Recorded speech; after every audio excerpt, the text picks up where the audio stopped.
Assalamualaikum warahmatullahi wabarakatuh. Perkenalkan, nama saya Ditali Iftizaro. Saya dari kelas Manajemen Non-Reguler 2B. Di sini saya akan menjelaskan tugas dari Bapak Dadang Priyono, yaitu tentang kewirausahaan Islami. Kewirausahaan Islami adalah ilmu yang mempelajari tentang nilai, kemampuan, serta perilaku seseorang untuk menghadapi tantangan kehidupannya. Di dalam Al-Quran banyak hadis yang menjelaskan bagaimana cara kewirausahaan dengan baik dan benar menurut ajaran agama Islam. Karakteristik kewirausahaan Islami adalah 1. Takwa, 2. Jangan menyiakan sesuatu atau berlebihan, 3. Ibadah kepada Allah, dan prioritas utama yang tercantum di surat Al-Jumu'ah ayat 10. 4. Bagaimana pengusaha menjaga nilai-nilai moralitas yang tinggi. Salah satunya adalah ketika sesuatu hal yang telah jelas hukumnya tercantum di surat Al-Imran ayat 135, kepedulian terhadap kesejahteraan sosial. 6. Berpengetahuan luas seperti yang ada di surat Al-Alaq. 7. Peduli terhadap lingkungan dan masyarakatnya yang tercantum di surat Al-Qasas ayat 77. 8. Berpengetahuan luas Nabi Muhammad SAW, memastikan pentingnya pendidikan dan pengetahuan. 9. Peduli masyarakat dan lingkungan. Di dalam Islam, lingkungan dan hewan adalah suci dan berharga. Selanjutnya saya akan menjelaskan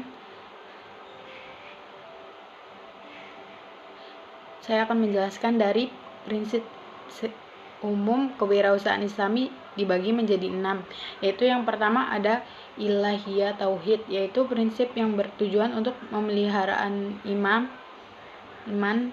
hidup, pikiran, keturunan, dan harta benda. Yang kedua, prinsip nabawi, kenabian, prinsip yang menjadikan suri dan tauladan yang baik dalam melakukan sesuatu hal di dunia ini. Yang ketiga, adliyah atau keadilan, prinsip yang memberikan hak kepada setiap manusia yang semestinya mereka peroleh dengan adil. Yang 4, prinsip hurriyah atau kebebasan, prinsip yang menjelaskan bahwa manusia mempunyai kebebasan untuk berkehendak sesuai dengan pilihannya karena tidak ada batasan manusia dalam memilih.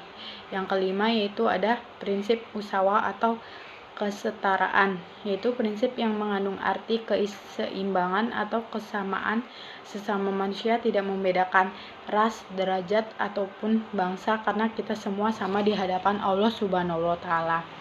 Selanjutnya saya akan menjelaskan prinsip khusus kewirausahaan Islami. Dapat dibagi menjadi 7, yaitu yang pertama prinsip tabadulul manafi, yaitu prinsip bagaimana manusia memanfaatkan segala hal yang ada di bumi. Yang kedua, prinsip pemerataan distributif, yaitu prinsip yang menyalurkan kegiatan penyaluran suatu produk baik barang ataupun jasa. Yang ketiga yaitu prinsip antara din, saling ridho, yaitu prinsip yang menganjurkan jual beli harus ada saling ridho satu sama lain. Yang keempat yaitu prinsip adamul mughadhir, yaitu ulasan di mana zalim dan riba dilarang oleh agama Islam, terutama oleh Allah Subhanahu wa Ta'ala. Yang kelima, prinsip albir wal taqwa, yaitu prinsip untuk melakukan kegiatan positif. Yang keenam yaitu prinsip musyarakah, adalah prinsip yang mendahulukan kerjasama. Yang ketujuh, prinsip kitabiyah, yaitu prinsip yang berupa dokumentasi. 3 nilai yang termasuk etika jual beli. Yang pertama, etika memberdayakan untuk membantu yang lemah seperti pemberian sembako, zakat, dan lain sebagainya. Yang kedua, etika pembayaran adalah etika yang mengharuskan mempunyai sifat yang harus disegerakan dan tidak boleh ditunda. Yang ketiga yaitu etika jual beli dan hutang. Etika ini didasari cara transaksi yang benar dan tidak boleh curang. Selanjutnya saya akan menjelaskan pengertian dari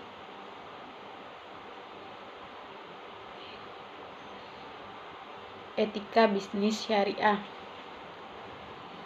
Etika bisnis syariah adalah studi tentang seseorang atau organisasi melakukan usaha atau kontak bisnis yang saling menguntungkan sesuai dengan nilai-nilai ajaran agama Islam.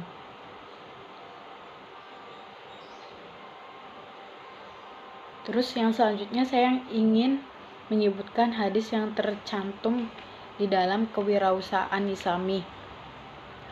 Hadis Ibnu Daud dan Ibnu Majah. Adapun dulu orang yang miskin yang masih mampu untuk bekerja, Nabi memberi solusi yang tepat untuk kehormatan dan tindakan mereka. Di antaranya tampak dalam satu kisah cinta yang diceritakan oleh qadimnya, yaitu Anas bin Malik, yang artinya seorang laki-laki dan kaum Ansor datang menghadap Rasulullah dan meminta sesuatu kepada beliau.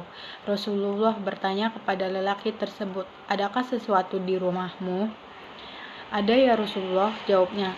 "Saya mempunyai sehelai kain tebal yang sebagian kami gunakan untuk selimut dan sebagian kami jadikan alas tidur. Selain itu juga saya mempunyai sebuah mangkok besar yang kami pakai untuk minum. Bawalah kemari kedua barang tersebut," sambung Rasulullah. Lelaki itu membawa barang miliknya dan menyerahkan barangnya kepada Rasulullah. Setelah barang diterima, Rasulullah kemudian menawarkan kepada sahabatnya. Salah seorang sahabat itu menawarkan kedua barang dengan harga 1 dirham. Tetapi Rasulullah menawarkan lagi, "Ada yang mau membeli 2 atau 3 dirham?" tanya Rasulullah. "Sampai 2 atau 3 kali, lalu ada seorang sahabat saya beli keduanya dengan harga 2 dirham. Rasulullah menyerahkan kedua barang itu kepada si pembeli dan menerima uangnya. Uang itu lalu diserahkan kepada lelaki kaum Ansor dan berkata, "Berilah 1 dirham untuk membeli makanan, lalu berikan kepada keluarganya, dan 1 dirham berikan sebuah nampak dan tali kembali lagi." Sesuai tidak lama kemudian orang tersebut kembali menemui Rasulullah dengan membawa nampaknya. Beliau melengkapi nampak itu dengan membuat gagang terlebih dahulu. Lantas berkata, "Pergilah mencari kayu bakar, lalu hasilnya kamu jual di pasar dan jangan menemui aku sampai 15 hari. Lelaki itu kemudian mencari kayu bakar dan menjualnya. Setelah 15 hari beliau menemui kembali Rasulullah dan dia telah berhasil mengumpulkan uang 10 dirham. Sebagian diberikan makanan dan sebagian lagi untuk membeli pakaian. Di hadapan lelaki itu Rasulullah bersabda, "Pekerjaanmu ini lebih baik bagimu daripada kamu datang sebagai pengemis yang akan membuat cacat di usahamu. Kelak pada hari kiamat sesungguhnya meminta-minta tidak halal, kecuali bagi 3 orang. Seorang pengusaha harus jujur kepada konsumennya, tidak mengada-ngada atau memanipulasi setiap harga suatu barang, yaitu orang yang sangat miskin, orang yang terlilit hutang, dan orang yang mengandung beban dam." Hadis riwayat Abu Daud dan Ibnu Majah. Selanjutnya saya ingin menjelaskan kenapa saya ingin menjadi seorang pengusaha. Karena ingin memiliki penghasilan yang lebih besar, tidak diatur oleh orang, bisa menikmati hidup yang menyenangkan, bebas dari lilitan hutang, memiliki hidup yang berkecukupan, dan tentunya agar Indonesia lebih berkembang, lebih maju dengan adanya barang-barang dalam negeri yang dikirim ke luar negeri. Inilah penjelasan dari saya, kurang lebihnya saya mohon maaf. Wabillahi taufiq wal hidayah. Wassalamualaikum warahmatullahi wabarakatuh. Pekerjaanmu ini lebih baik bagimu daripada kamu datang sebagai pengemis yang akan membuat cacat di usahamu. Kelak pada hari kiamat sesungguhnya meminta-minta tidak halal, kecuali bagi 3 orang. Seorang pengusaha harus jujur kepada konsumennya, tidak mengada-ngada atau memanipulasi setiap harga suatu barang, yaitu orang yang sangat miskin, orang yang terlilit hutang, dan orang yang mengandung beban dam. Hadis riwayat Abu Daud dan Ibnu Majah. Selanjutnya saya ingin menjelaskan kenapa saya ingin menjadi seorang pengusaha. Karena ingin memiliki penghasilan yang lebih besar, tidak diatur oleh orang, bisa menikmati hidup yang menyenangkan, bebas dari lilitan hutang, memiliki hidup yang berkecukupan, dan tentunya agar Indonesia lebih berkembang, lebih maju dengan adanya barang-barang dalam negeri yang dikirim ke luar negeri.